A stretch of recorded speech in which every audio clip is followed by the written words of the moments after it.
Delhi Chief Minister Arvind Kejriwal calls off his two-day-long protest after Delhi's Lieutenant Governor Najib Jung orders to send the two Delhi police officials on a leave. The Aam Aadmi Party was demanding action against those police officials in connection with rape of a Danish woman and alleged sex racket in Malviya Nagar in the capital. To give fresh push to the party's image ahead of the Lok Sabha polls, Congress rejects its spokespersons list, includes senior ministers P. Chidambaram, Salman Khurshid, Ghulam Nabi Azad, Anand Sharma and Shashi Tharoor. NCP may announce its list of Lok Sabha candidates as Party Chief Sharad Pawar concludes discussions with party's top brass on Tuesday.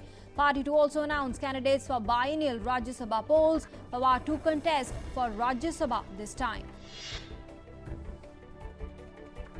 Uttarakhand Assembly passes new Lok Ayukt bill modelled on the centre's Lokpal amid walkout by opposition BJP. The new bill replaces Uttarakhand Lok Ayukt Act passed by the State Assembly during the previous BJP regime.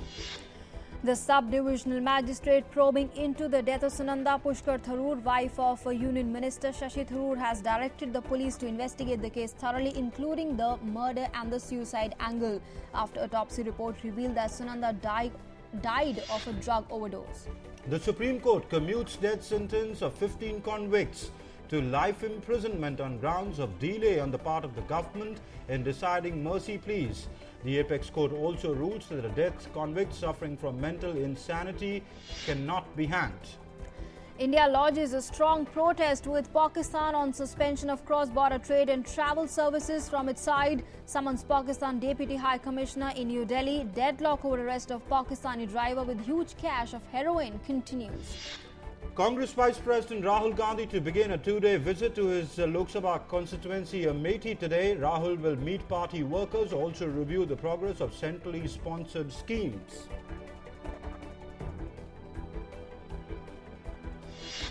Parents of Arushi Talwar appeal in Allahabad High Court against their conviction in the murder case of their daughter and domestic help Hemraj.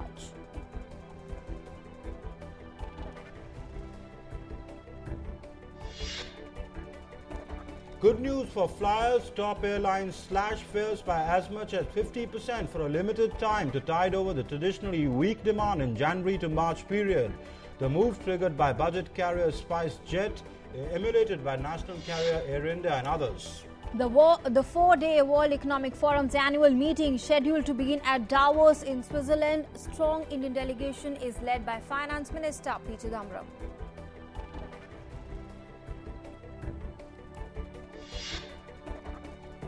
Sri Lanka Navy arrests 25 Indian fishermen for alleged violation of the international maritime boundary. India and Sri Lanka had agreed last week to free all fishermen in each other's custody and to hold further talks to resolve the issue.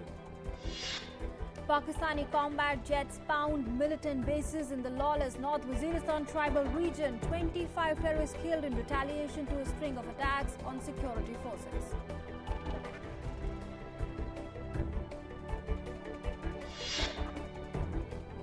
At least 23 people were killed when a bus carrying Shia pilgrims returning from Iran was targeted with a bomb in Pakistan's restive Balochistan province on Tuesday. The blast occurred in the Dareen Garh area of Mastung district and was followed by firing.